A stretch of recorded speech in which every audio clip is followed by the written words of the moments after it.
Chapter 19. The next day opened a new scene at Longbourn. Mr. Collins made his declaration in form, having resolved to do it without loss of time, as his leave of absence extended only to the following Saturday, and having no feelings of diffidence to make it distressing to himself, even at the moment. He set about it in a very orderly manner, with all the observances which he supposed a regular part of the business. On finding Mrs. Bennet, Elizabeth, and one of the younger girls together, soon after breakfast, he addressed the mother in these words: "May I hope, madam, for your interest with your fair daughter Elizabeth, when I solicit for the honor of a private audience with her in the course of this morning." Before Elizabeth had time for anything but a blush of surprise, Mrs. Bennet instantly answered, "Oh dear, yes, certainly. I am sure Lizzy will be very happy. I am sure she can have no objection. Come, Kitty, I want you upstairs." And gathering her work together, she was hastening away, when Elizabeth called out, "Dear ma'am, do not go. I beg you will not go. Mr. Collins must excuse me. He can have nothing to say to me that anybody need not hear. I am going away myself." "No, no, nonsense, Lizzy. I desire you will stay where you are." And upon Elizabeth's seeming really, with vexed and embarrassed looks, about to escape, she added, "Lizzy, I insist upon your staying and hearing Mr. Collins." Elizabeth would not oppose such an injunction, and a moment's consideration making her also sensible that it would be wisest to get it over as soon and as quietly as possible, she sat down again, and tried to conceal, by incessant employment, the feelings which were divided between distress and diversion. Mrs. Bennet and Kitty walked off, and as soon as they were gone, Mr. Collins began, "Believe me, my dear Miss Elizabeth, that your modesty, so far from doing you any disservice, rather adds to your other perfections. You would have been less amiable in my eyes had there not been this little unwillingness. But allow me to assure you that I have your respected mother's permission for this address. You can hardly doubt the purport of my discourse, however your natural delicacy may lead you to dissemble. My attentions have been too marked to be mistaken. Almost as soon as I entered the house, I singled you out as the companion of my future life.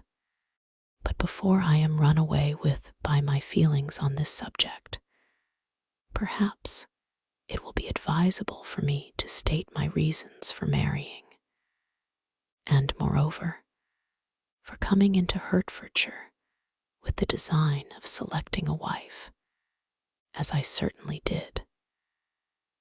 The idea of Mr. Collins, with all his solemn composure, being run away with by his feelings, made Elizabeth so near laughing that she could not use the short pause he allowed in any attempt to stop him farther, and he continued, "My reasons for marrying are, first, that I think it a right thing for every clergyman in easy circumstances, like myself, to set the example of matrimony in his parish. Secondly, that I am convinced it will add very greatly to my happiness. And thirdly, which perhaps I ought to have mentioned earlier, that it is the particular advice and recommendation of the very noble lady whom I have the honor of calling patroness. Twice has she condescended to give me her opinion, unasked too, on this subject, and it was but the very Saturday night before I left Hunsford, between our pools at quadrille, while Mrs. Jenkinson was arranging Miss de Bourgh's footstool, that she said, "Mr. Collins, you must marry. A clergyman like you must marry. Choose properly, choose a gentlewoman for my sake, and for your own. Let her be an active, useful sort of person, not brought up high, but able to make a small income go a good way. This is my advice. Find such a woman as soon as you can, bring her to Hunsford, and I will visit her. Allow me, by the way, to observe, my fair cousin, that I do not reckon the notice and kindness of Lady Catherine de Bourgh as among the least of the advantages in my power to offer. You will find her manners beyond anything I can describe, and your wit and vivacity, I think, must be acceptable to her, especially when tempered with the silence and respect which her rank will inevitably excite. Thus much for my general intention in favor of matrimony. It remains to be told why my views were directed to Longbourn instead of my own neighborhood, where I assure you there are many amiable young women. But the fact is that being as I am, to inherit this estate after the death of your honored father, who, however, may live many years longer, I could not satisfy myself without resolving to choose a wife from among his daughters, that the loss to them might be as little as possible when the melancholy event takes place, which, however, as I have already said, may not be for several years. This has been my motive, my fair cousin, and I flatter myself it will not sink me in your esteem. And now nothing remains for me but to assure you in the most animated language of the violence of my affection.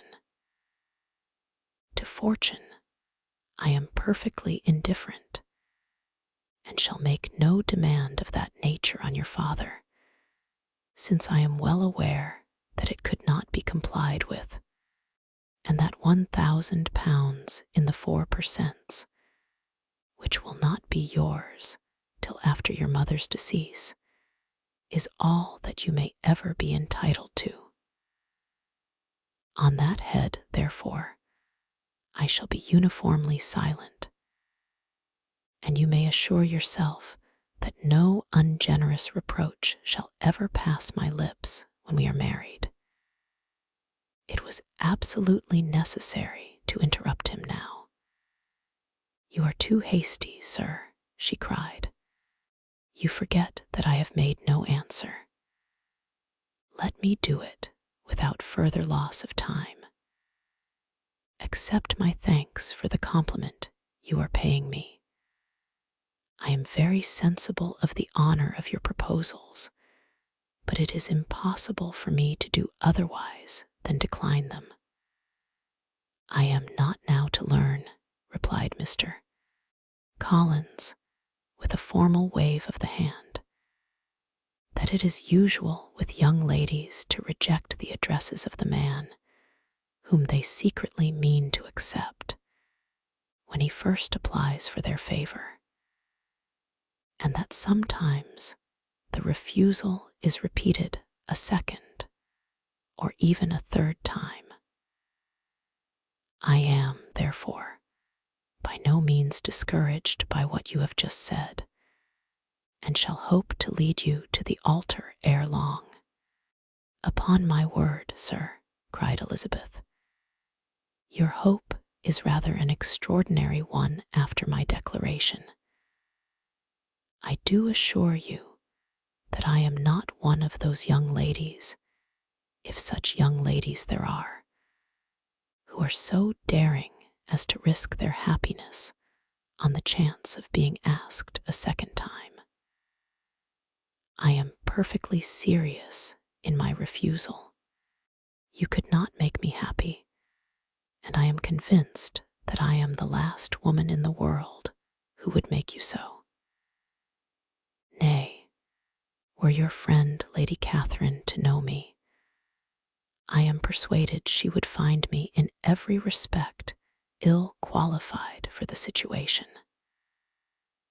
Were it certain that Lady Catherine would think so, said Mr. Collins, very gravely, but I cannot imagine that her ladyship would at all disapprove of you, and you may be certain that when I have the honor of seeing her again, I shall speak in the highest terms of your modesty, economy, and other amiable qualifications.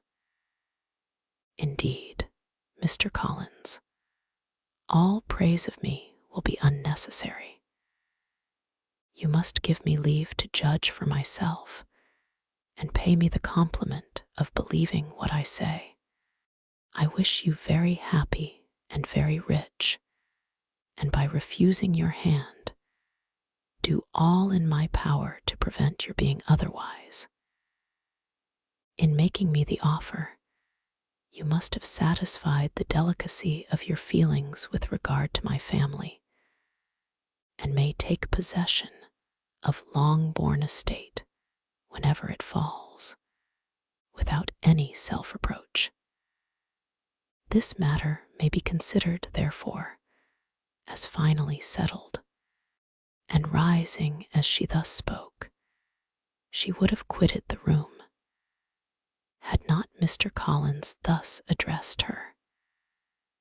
When I do myself the honor of speaking to you next on the subject, I shall hope to receive a more favorable answer than you have now given me, though I am far from accusing you of cruelty at present, because I know it to be the established custom of your sex to reject a man on the first application.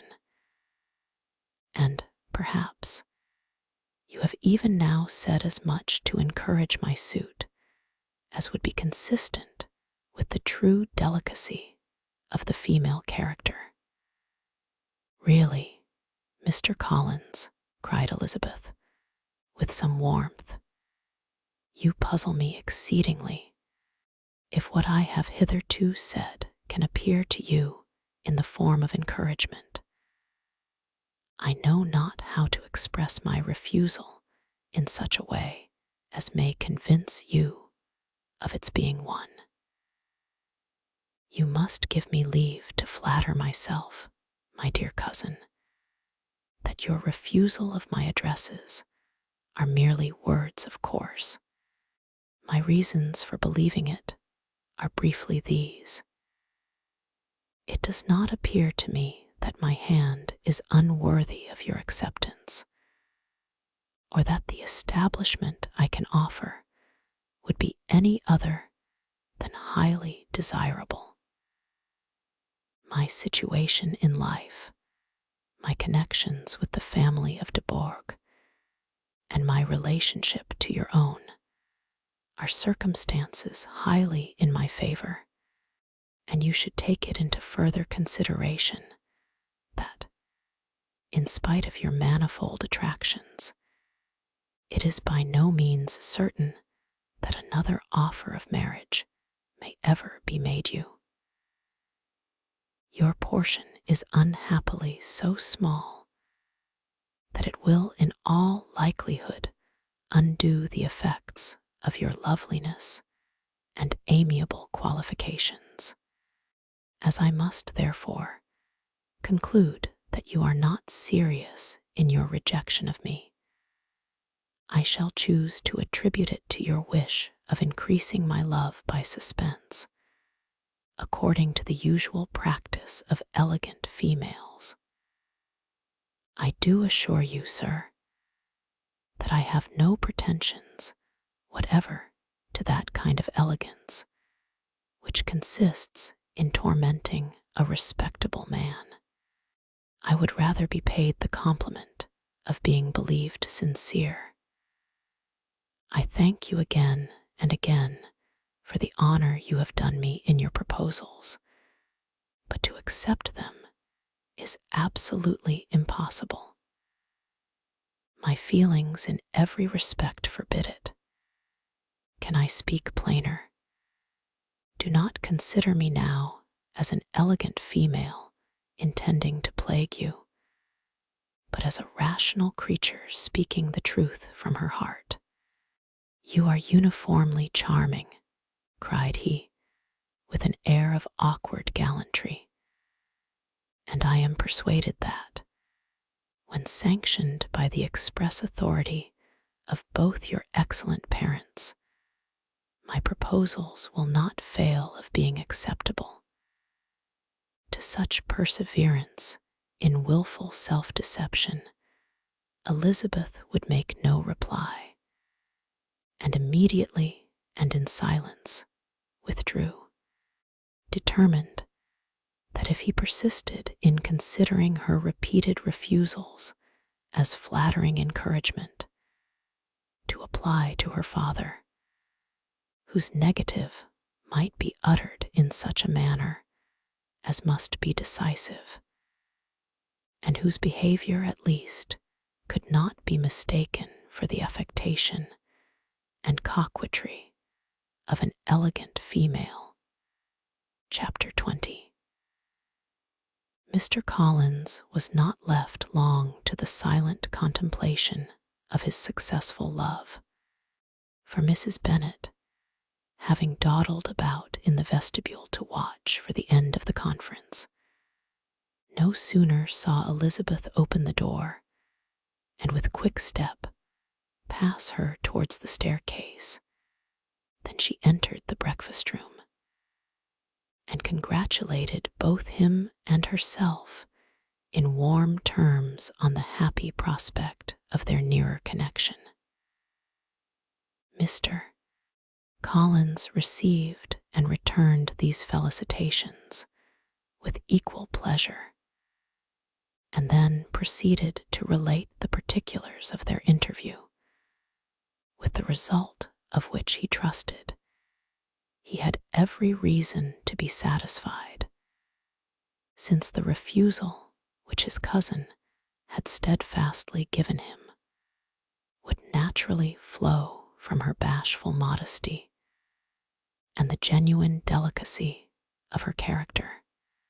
This information, however, startled Mrs. Bennet.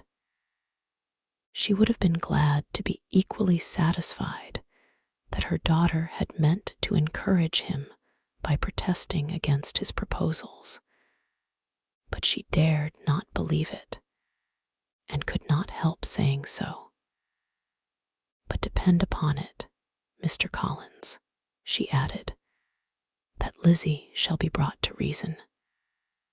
I will speak to her about it myself directly. She is a very headstrong, foolish girl, and does not know her own interest, but I will make her know it. Pardon me for interrupting you, madam, cried Mr. Collins, but if she is really headstrong and foolish, I know not whether she would altogether be a very desirable wife to a man in my situation, who naturally looks for happiness in the marriage state. If, therefore, she actually persists in rejecting my suit, perhaps it were better not to force her into accepting me, because, if liable to such defects of temper, she could not contribute much to my felicity. "Sir, you quite misunderstand me," said Mrs. Bennet, alarmed. "Lizzy is only headstrong in such matters as these. In everything else, she is as good-natured a girl as ever lived. I will go directly to Mr. Bennet, and we shall very soon settle it with her, I am sure." She would not give him time to reply, but hurrying instantly to her husband, called out as she entered the library, "Oh, Mr. Bennet, you are wanted immediately. We are all in an uproar.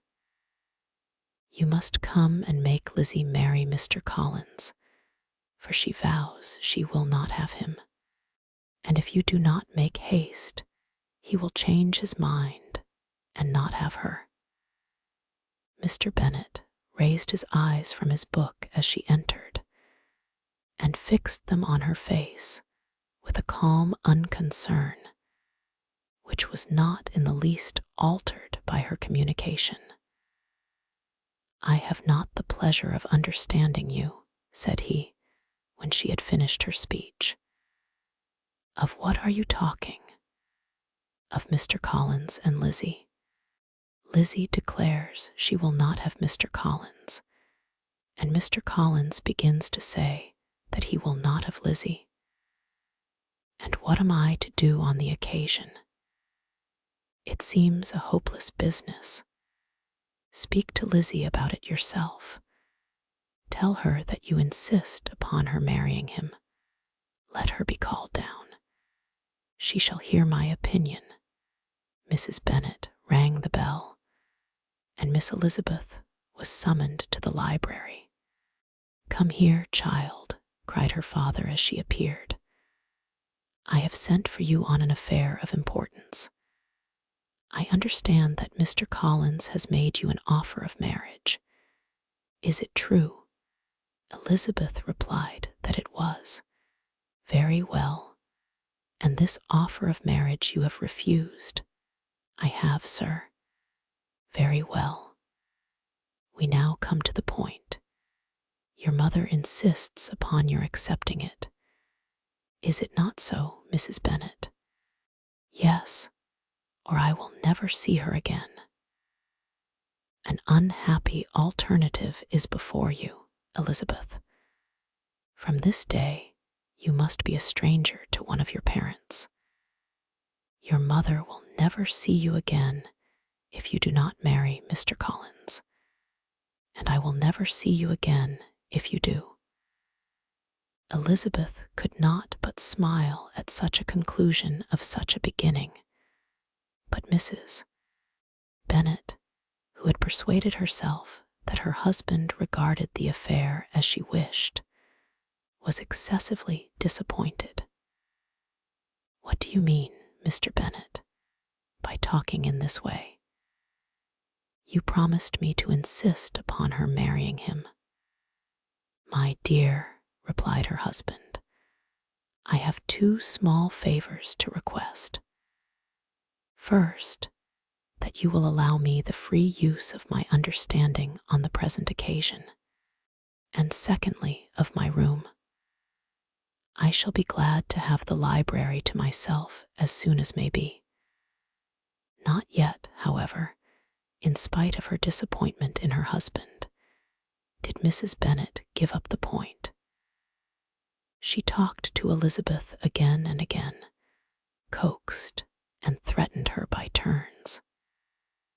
She endeavored to secure Jane in her interest, but Jane, with all possible mildness, declined interfering, and Elizabeth, sometimes with real earnestness, and sometimes with playful gaiety, replied to her attacks.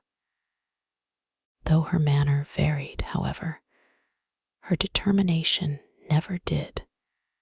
Mr. Collins, meanwhile, was meditating in solitude on what had passed.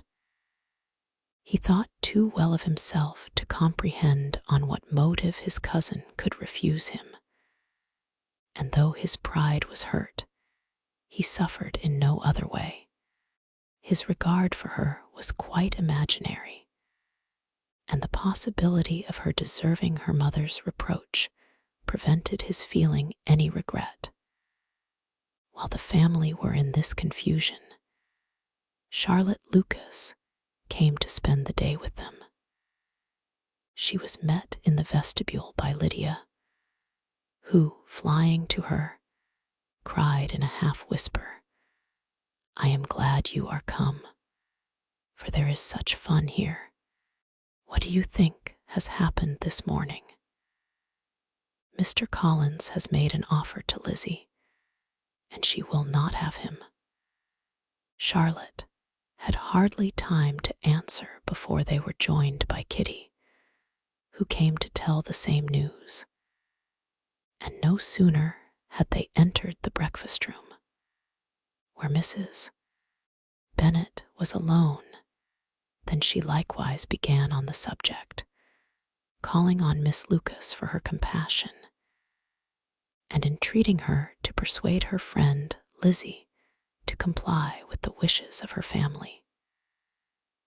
"Pray do, my dear Miss Lucas," she added, in a melancholy tone, "for nobody is on my side, nobody takes part with me, I am cruelly used, nobody feels for my poor nerves." Charlotte's reply was spared by the entrance of Jane and Elizabeth.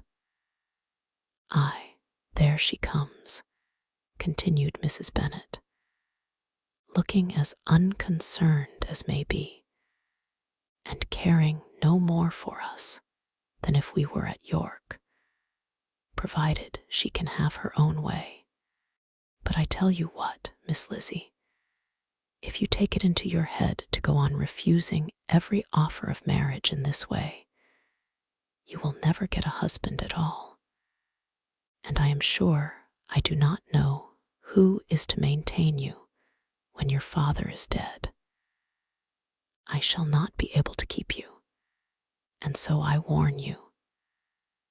I have done with you from this very day. I told you in the library, you know, that I should never speak to you again, and you will find me as good as my word. I have no pleasure in talking to undutiful children. Not that I have much pleasure, indeed, in talking to anybody. People who suffer as I do from nervous complaints can have no great inclination for talking. Nobody can tell what I suffer, but it is always so. Those who do not complain are never pitied. Her daughters listened in silence to this effusion, sensible that any attempt to reason with or soothe her would only increase the irritation. She talked on, therefore, without interruption from any of them, till they were joined by Mr. Collins, who entered with an air more stately than usual, and on perceiving whom, she said to the girls, "Now, I do insist upon it that you, all of you, hold your tongues, and let Mr. Collins and me have a little conversation together." Elizabeth passed quietly out of the room.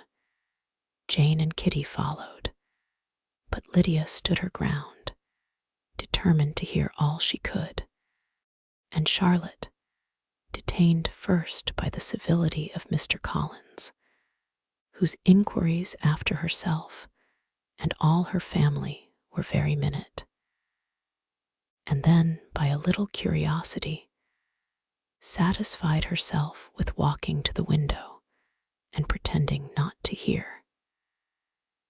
In a doleful voice, Mrs. Bennet thus began the projected conversation.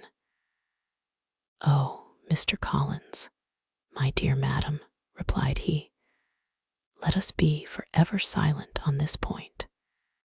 Far be it from me, he presently continued, in a voice that marked his displeasure, to resent the behavior of your daughter. Resignation to inevitable evils is the duty of us all. The peculiar duty of a young man who has been so fortunate as I have been in early preferment. And I trust I am resigned, perhaps not the less so from feeling a doubt of my positive happiness had my fair cousin honored me with her hand. For I have often observed that resignation is never so perfect as when the blessing denied begins to lose somewhat of its value in our estimation. You will not, I hope, consider me as showing any disrespect to your family, my dear madam, by thus withdrawing my pretensions to your daughter's favor, without having paid yourself and Mr. Bennet the compliment of requesting you to interpose your authority in my behalf. My conduct may, I fear, be objectionable in having accepted my dismission from your daughter's lips instead of your own, but we are all liable to error. I have certainly meant well through the whole affair. My object has been to secure an amiable companion for myself, with due consideration for the advantage of all your family, and if my manner has been at all reprehensible, I here beg leave to apologize. Chapter 21. The discussion of Mr. Collins's offer was now nearly at an end, and Elizabeth had only to suffer from the uncomfortable feelings necessarily attending it, and occasionally from some peevish allusion of her mother. As for the gentleman himself, his feelings were chiefly expressed, not by embarrassment or dejection, or by trying to avoid her, but by stiffness of manner and resentful silence. He scarcely ever spoke to her, and the assiduous attentions which he had been so sensible of himself were transferred for the rest of the day to Miss Lucas, whose civility in listening to him was a seasonable relief to them all, and especially to her friend. The morrow produced no abatement of Mrs. Bennet's ill humor or ill health. Mr. Collins was also in the same state of angry pride. Elizabeth had hoped that his resentment might shorten his visit, but his plan did not appear in the least affected by it. He was always to have gone on Saturday, and to Saturday he still meant to stay. After breakfast, the girls walked to Meryton to inquire if Mr. Wickham were returned, and to lament over his absence from the Netherfield ball. He joined them on their entering the town, and attended them to their aunt's, where his regret and vexation and the concern of everybody were well talked over. To Elizabeth, however, he voluntarily acknowledged that the necessity of his absence had been self-imposed.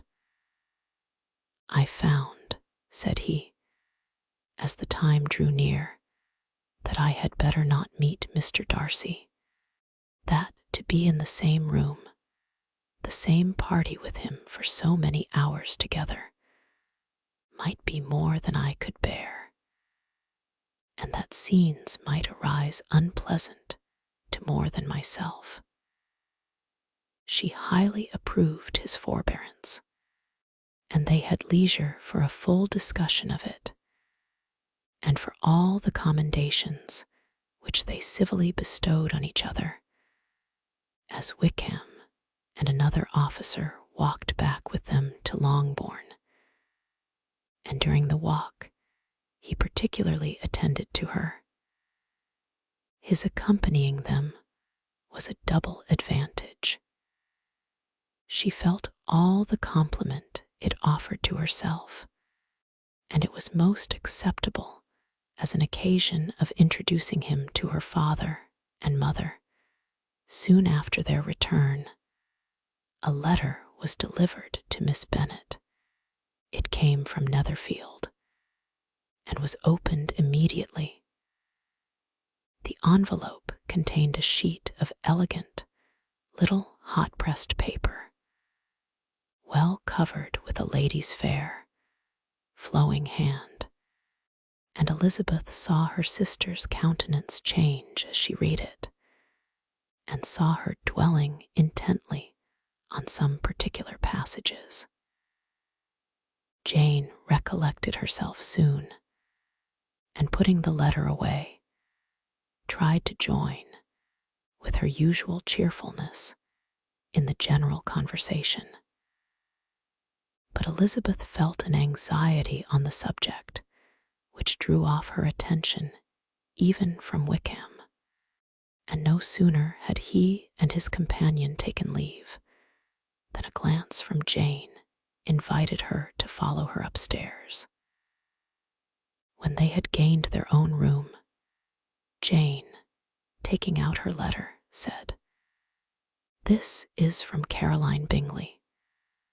What it contains has surprised me a good deal. The whole party have left Netherfield by this time, and are on their way to town, and without any intention of coming back again. You shall hear what she says." She then read the first sentence aloud, which comprised the information of their having just resolved to follow their brother to town directly, and of their meaning to dine that day in Grosvenor Street, where Mr. Hurst had a house. The next was in these words: "I do not pretend to regret anything I shall leave in Hertfordshire except your society, my dearest friend, but we will hope, at some future period, to enjoy many returns of that delightful intercourse we have known, and in the meanwhile may lessen the pain of separation by a very frequent and most unreserved correspondence. I depend on you for that." To these high-flown expressions, Elizabeth listened with all the insensibility of distrust, and though the suddenness of their removal surprised her, she saw nothing in it really to lament.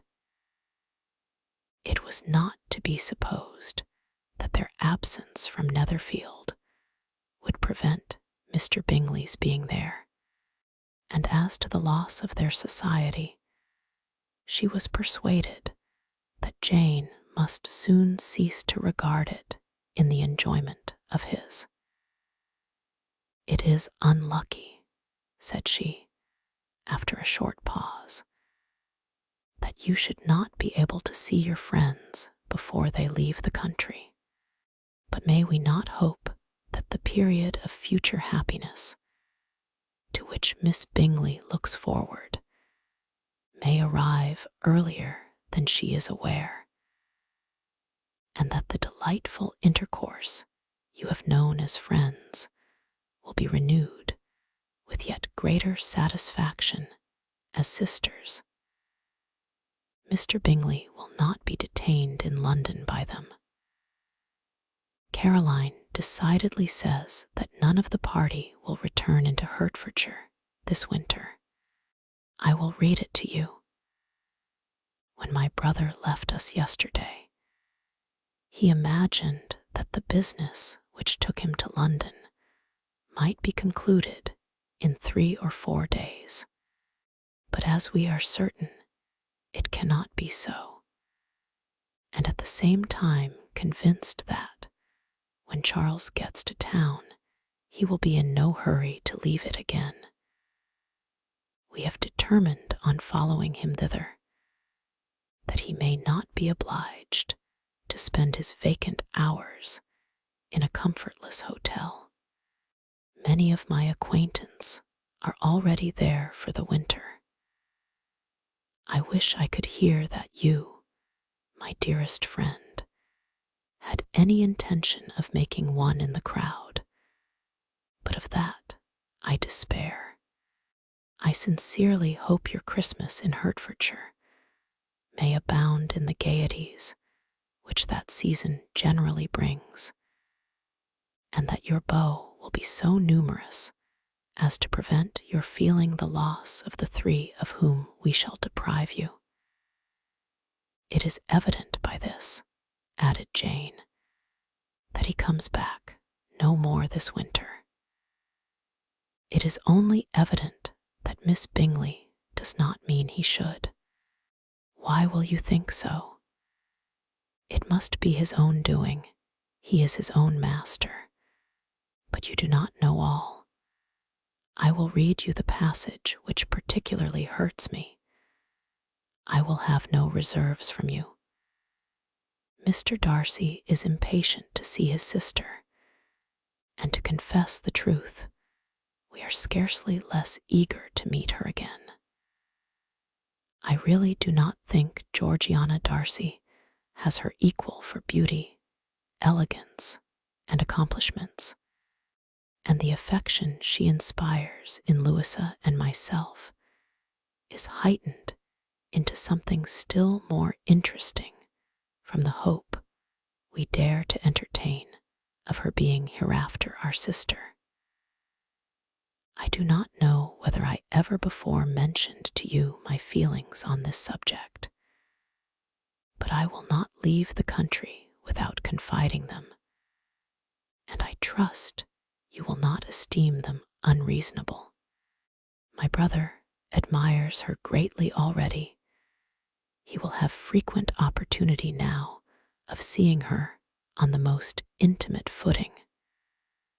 Her relations all wish the connection as much as his own, and a sister's partiality is not misleading me, I think, when I call Charles most capable of engaging any woman's heart.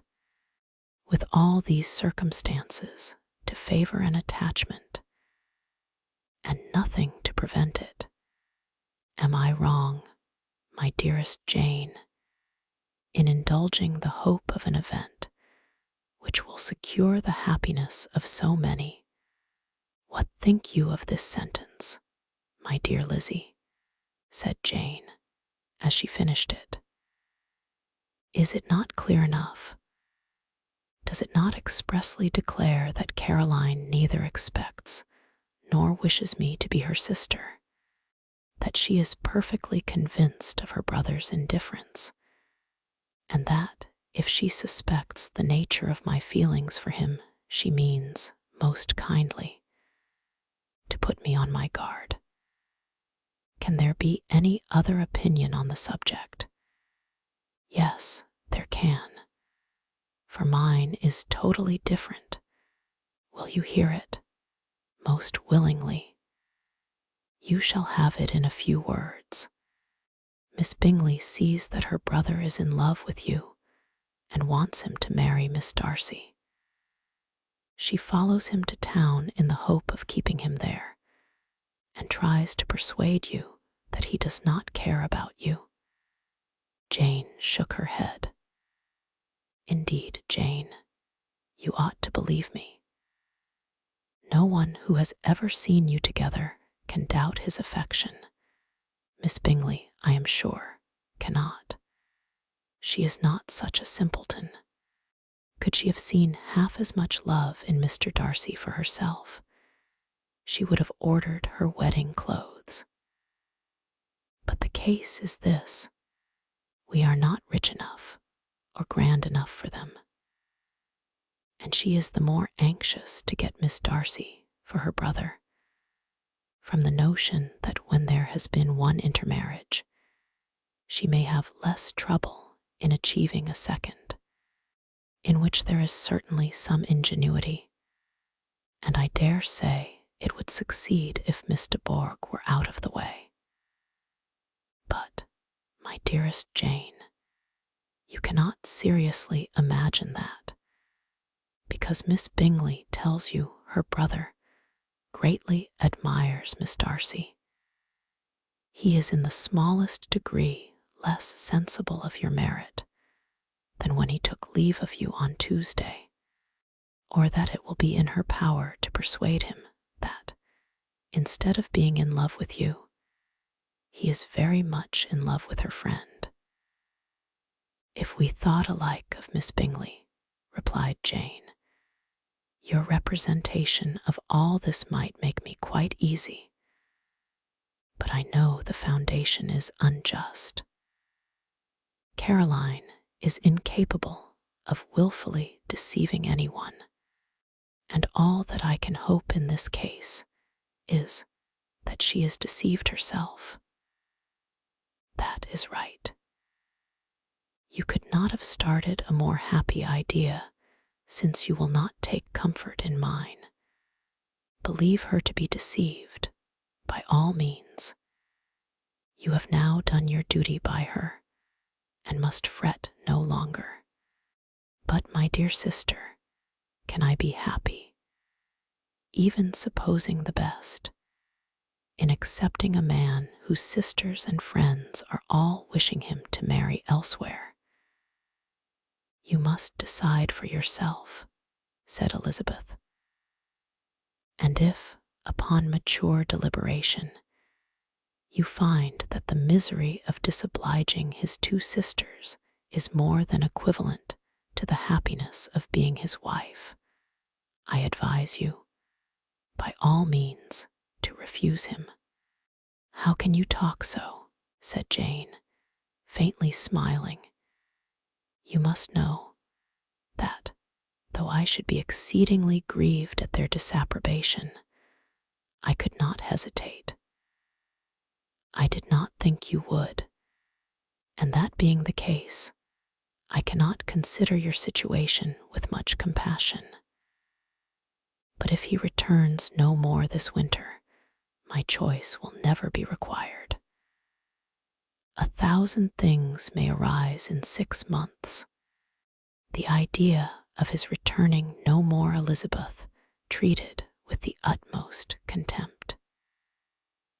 It appeared to her merely the suggestion of Caroline's interested wishes, and she could not for a moment suppose that those wishes, however openly or artfully spoken, could influence a young man so totally independent of everyone.